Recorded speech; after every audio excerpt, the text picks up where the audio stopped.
राधे राधे, जय माता की फ्रेंड्स। आप सभी का स्वागत है सनशाइन विद नीमा में। और आप सभी को देवशयनी या हरिशयनी एकादशी की ढेरों शुभकामनाएं। तो फ्रेंड्स, आज हम बहुत ही सुंदर वीडियो लेकर आए हैं, जो कि है हमारे जो आषाढ़ मास में शुक्ल पक्ष में जो एकादशी आती है उसे हरिशयनी या फिर देवशयनी एकादशी के नाम से जाना जाता है। इस दिन भगवान विष्णु योग निद्रा में प्रवेश कर जाते हैं और चौमासे का प्रारंभ हो जाता है, चातुर्मास का प्रारंभ हो जाता है।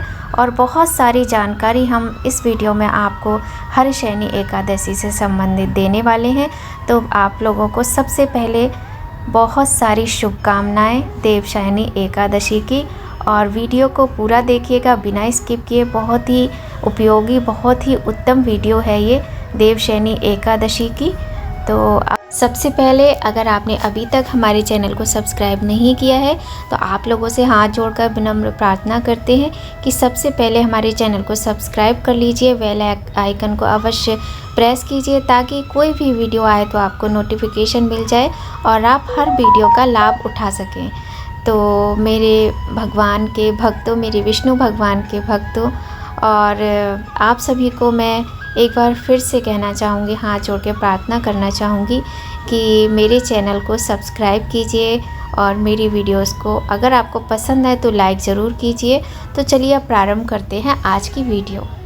तो भक्तगणों, आप सभी को पता है कि ये जो महीना चल रहा है, जून का महीना चल रहा है और हिंदी कैलेंडर के अनुसार ये आषाढ़ का मास चल रहा है, आषाढ़ का महीना चल रहा है। और आषाढ़ मास के शुक्ल पक्ष में जो एकादशी आती है, जो 11वीं तिथि होती है उसे हम एकादशी के नाम से जानते हैं। और जो एकादशी आती है उसे हम हरिशयनी या फिर देवशयनी एकादशी के नाम से जानते हैं। हिंदू धर्म में एकादशी का व्रत बहुत ही महत्वपूर्ण स्थान रखता है। प्रत्येक वर्ष में आपको बताएं 24 एकादशियाँ होती हैं, क्योंकि एक जो महीना होता है हिंदू धर्म के अनुसार, हिंदी कैलेंडर के अनुसार, उसमें 2 पक्ष होते हैं, जिसका जो 15 दिन का कृष्ण पक्ष होता है, उसके बाद 15 दिन का शुक्ल पक्ष होता है। और इसमें हर 15 दिन में 15 तिथि के अनुसार ही उनको नाम दिया गया है। तो जो 11वीं तिथि होती है उसे एकादशी का नाम दिया गया है। और एकादशी कुल मिलाकर वर्ष भर में 24 एकादशी आती हैं, किंतु यदि अधिक मास हो या फिर मल मास हो तो इसकी संख्या बढ़कर 26 हो जाती है। और जो एकादशी का व्रत होता है वो भगवान विष्णु का अत्यंत प्रिय व्रत है और बहुत ही महत्वपूर्ण है। आषाढ़ मास के शुक्ल पक्ष की एकादशी देवशयनी एकादशी के नाम से जानी जाती है। कहीं कहीं इस तिथि को पद्मनाभा भी कहते हैं। आपको पता है, सूर्य के मिथुन राशि में आने पर ये एकादशी आती है और इसी वजह से इस दिन से चातुर्मास का आरंभ हो जाता है।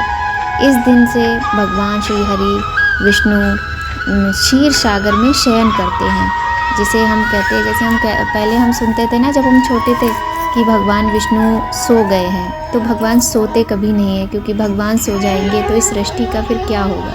बस ये है कि वो वर्ष भर जो पालन करते हैं, जो संसार के पालनहार हैं, तो वो 4 महीने के लिए योग निद्रा में जाते हैं। विश्राम की अवस्था में क्षीर सागर में जाकर योग निद्रा में लीन हो जाते हैं। और जो सृष्टि का कार्यभार है वो सारा हमारे भगवान भोलेनाथ, भगवान शिव जी के हाथों में सौंप दिया जाता है। तो इसी दिन से चौमासे का प्रारंभ हो जाता है। और आपको पता है, चौमासे यानी कि चातुर्मास 4 महीने के बाद ही जब प्रबोधिनी एकादशी या फिर देवोत्थानी एकादशी आती है कार्तिक मास में, तब भगवान विष्णु जो हैं योग निद्रा से बाहर आते हैं और सारे जो शुभ कार्य होते हैं वो प्रारंभ हो जाते हैं। तो आज हम बहुत सारी जानकारी इसी प्रकार से आपको देने वाले हैं। वीडियो में बने रहिएगा, बिना स्किप किए पूरी वीडियो को ध्यान से सुनिएगा।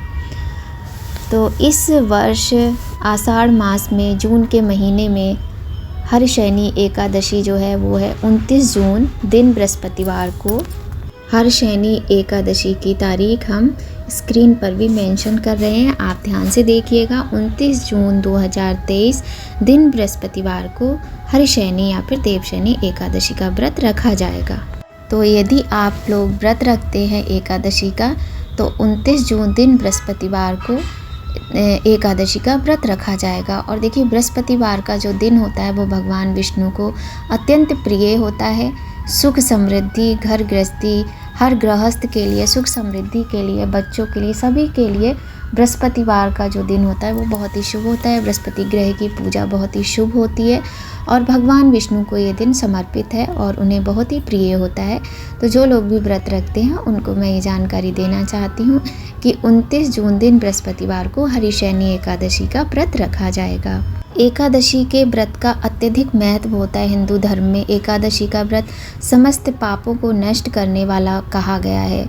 हिंदू धर्म में मतलब बहुत सारे व्रत त्यौहार होते हैं, किंतु जो एकादशी का ये व्रत है इसको सर्वश्रेष्ठ इसीलिए माना गया है क्योंकि एकादशी का जो व्रत होता है वो समस्त पापों को नष्ट करता है।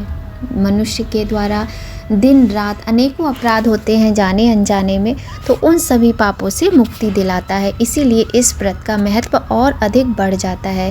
व्रत करने वाले को सुबह ब्रह्म मुहूर्त में उठकर स्नान आदि करके उसके बाद घर के मंदिर में या फिर मंदिर के पास या फिर किसी भी कमरे में अपने घर के किसी कोने में सफाई करके जल, गंगा जल इत्यादि छिड़क के एक चौकी बिछाकर उस पर पीले रंग का कपड़ा बिछाएं। उस पर भगवान का फ़ोटो, प्रतिमा जो भी हो आपके पास उसको अच्छे से सजाएं। उसके बाद पंचोपचार या फिर षोडशोपचार विधि से भगवान का पूजन करें। कुछ नहीं तो पूजन में हल्दी और पीले रंग के पुष्प, पीले रंग के वस्त्रों का प्रयोग अवश्य करें। स्वयं भी पीले रंग के वस्त्र अवश्य धारण करें। स्नान करने के जल में हल्दी का प्रयोग करें। भगवान विष्णु को धूप व दीप अर्पित करें। कुछ न कुछ मिष्ठान का भोग भी अवश्य लगाएं और चाहे तो घर में ही बेसन का हलवा बना के भोग लगा सकते, किंतु जो व्रती होते हैं, जो उपवास करते हैं, वो अन्न का त्याग करते हैं। इस दिन अन्न का प्रयोग नहीं किया जाता है, इस बात का अवश्य ध्यान रखें। वैसे तो इस व्रत में नमक भी नहीं खाया जाता है, किंतु यदि आपको किसी प्रकार की कोई समस्या है स्वास्थ्य संबंधी तो आप सेंधा नमक का प्रयोग एक बार अवश्य कर सकते हैं। और जो लोग पूर्णतः स्वस्थ हैं वो फलाहार करें तो अति उत्तम होगा और पूरे दिन किसी की भी चुगली ना करें, किसी की भी निंदा ना करें, सिर्फ हरि भजन ही हरि भजन करें। ओम नमो भगवते वासुदेवाय का जाप कर सकते हैं, विष्णु सहस्त्र नाम का पाठ कर सकते हैं, गजेंद्र मोक्ष का पाठ कर सकते हैं। और मेरे भगवान के भक्तों, मेरे हरि के भक्तों, जब देवशयनी एकादशी आती है तब से चातुर्मास का प्रारंभ होता है, चौमासे प्रारंभ हो जाते हैं और इस 4 महीने में कोई भी शुभ कार्य नहीं किया जाता है।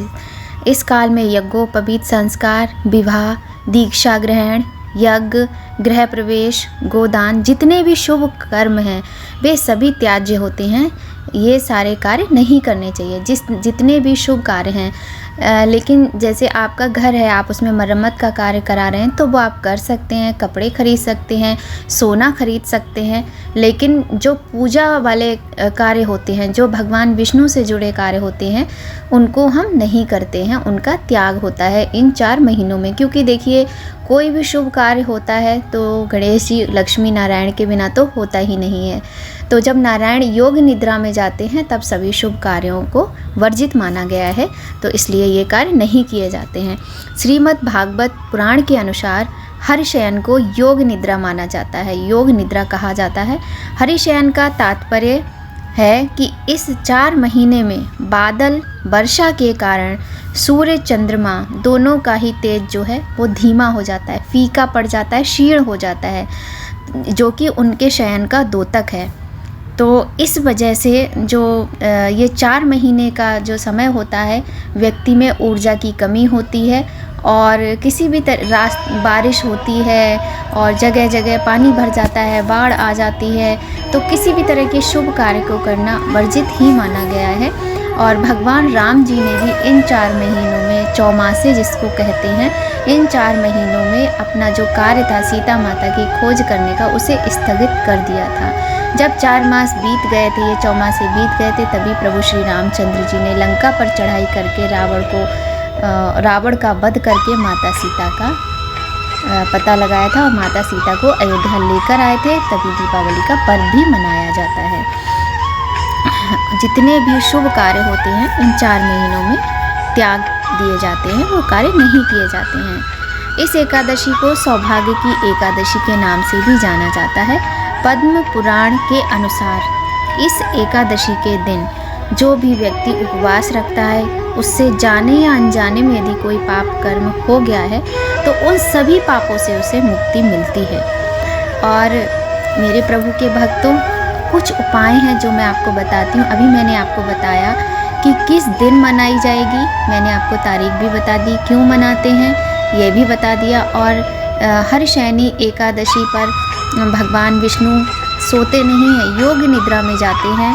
उसके बाद हमें इस 4 महीनों में क्या कार्य करना चाहिए, क्या नहीं करना चाहिए, हमने ये भी बात कर ली। अब हम आपको कुछ उपाय बताएंगे। तो जैसा कि सभी लोग जानते हैं कि जो भगवान श्री हरि हैं, जो विष्णु भगवान हैं, तुलसी उनको अति प्रिय हैं। तुलसी की कहानी तो सभी को पता है, घर घर में बच्चे भी जानते हैं कि हर हिंदू घर में एक तुलसी का पौधा तो रोपा ही जाता है। हर आंगन में तुलसी तो होती ही होती हैं, चाहे मतलब छोटा घर हो, बड़ा घर हो, चाहे हवेली हो, महल हो, चाहे झोपड़पट्टी हो, तो तुलसी तो हर आंगन में महकती है। यही तो हिंदू धर्म की विशेषता है। तो तुलसी का बहुत अधिक महत्व होता है। तो भगवान के भोग में तुलसी पत्र अवश्य रखें। और जो तुलसी होती हैं एकादशी के दिन, उनको बिल्कुल भी स्पर्श नहीं करना है, उनमें जल भी नहीं चढ़ाना है। आप दूर से उनकी पूजा कर सकते हैं, बस उन्हें स्पर्श मत कीजिएगा। एक दिन पहले तुलसी पत्र तोड़कर रख लीजिए और तुलसी पत्र तोड़ने से पहले हाथ जोड़कर उनसे विनती कीजिए कि माँ, हमें प्रभु के भोग के लिए, अपने प्रभु की पूजा के लिए आपके ये पत्र चाहिए, हम ले रहे हैं। अगर हमसे कोई अपराध हो रहा हो तो हमें क्षमा करें। इस प्रकार प्रार्थना करने के बाद तुलसी पत्र तोड़ के, धो के अच्छे से उनको रख लीजिए, ताकि वो आपके अगले दिन एकादशी और द्वादशी दोनों दिन तुलसी पत्र को तोड़ते नहीं हैं और ना ही तुलसी को स्पर्श करते हैं। आप दिया जला सकते हैं, धूप जला सकते हैं, पर स्पर्श मत कीजिएगा। शाम के समय मैं आपको उपाय बताती हूँ। संध्या के समय जब पूजा का समय होता है, सूर्य डूबने से पहले का जो समय होता है वो पूजा का समय होता है। उस समय आप 11 दिए तुलसी माता के पास में प्रज्वलित करें और 11 दिए आप भगवान विष्णु के समक्ष प्रज्वलित करें और उनसे जो भी मनोकामना हो उसके लिए प्रार्थना करें। भगवान अपने भक्त की मनोकामना सदैव पूर्ण करते हैं। अब आइए हम कुछ बातों का ध्यान रखते हैं कि हमें इस व्रत में क्या नहीं करना चाहिए। तो वो बातें हैं कि सबसे पहली चीज़ तो यही होती है कि हमें सुबह जल्दी सो के उठना है। अगर आपने व्रत रखा है तो भी जल्दी उठिए और नहीं रखा है तो भी जल्दी उठिए। बस ये है कि जो लोग बीमार हैं, बुजुर्ग हैं, अस्वस्थ हैं, छोटे बच्चे हैं, उनके लिए इस तरह के कोई नियम नहीं है। बस वो प्रभु का नाम अपनी जीवा पर ले ले, वही सबसे बड़ा कर्म है। तो सुबह ब्रह्म मुहूर्त में जागें। ब्रह्म मुहूर्त में नहीं जाग सकते तो इतना तो कर लें कि सूर्य उगने से पहले जाग जाएं। उसके बाद स्नान ध्यान करके, साफ़ सफाई करके भगवान की पूजा पाठ करें। और हाँ, क्या नहीं करना है मैं ये बता रही हूँ आपको। सबसे पहली चीज़, एक दिन पहले से ही जो लोग व्रती होते हैं उनको चावल का त्याग करना चाहिए। दशमी वाले दिन से ही आपको चावल का त्याग करना चाहिए। और जो लोग व्रत नहीं रखते हैं उनको भी एकादशी के दिन तो चावल बिल्कुल भी नहीं खाने चाहिए। और जो व्रती होते हैं उनको द्वादशी के दिन चावल अवश्य खाने चाहिए।